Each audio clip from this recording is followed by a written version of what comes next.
President Donald Trump is scheduled to travel to the U.S.-Mexico border Friday to view a border wall project, one day after backing down on a threat to shut down the southern border unless Mexico takes action to stop illegal migrant and drug traffic into the United States. Trump will travel to Calexico, California on the southern border to tour a section of recently installed fence. The administration says the fencing is part of the president's Southern Wall project and even put up a plaque to commemorate it, though the section of fence had been planned since 2009 and had been completed last year. For almost 2 weeks, the president has been threatening to close the border, because, he said, Mexico was not doing enough to stop drugs and illegal immigration. Last week, he made it sound like a certainty, so there's a very good likelihood that I'll be closing the border next week and that'll be just fine with me, Trump said. But that proposal prompted a strong reaction, even from Trump's own party.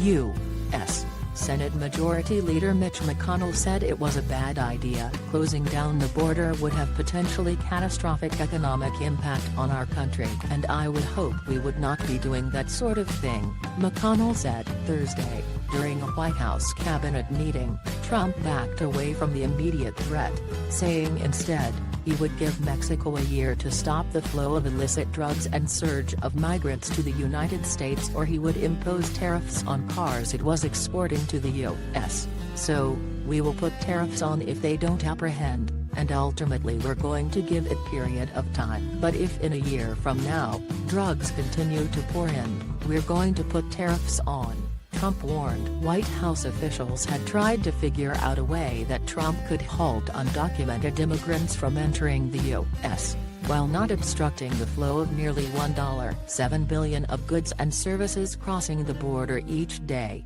along with nearly 500,000 legal workers, students, shoppers and tourists. Economists outside the government also predicted economic havoc, with Mark Zandi, the chief economist at Moody's Analytics, saying a full shutdown of the U.S.-Mexican border of more than several weeks would be the fodder for recessions in both Mexico and the U.S.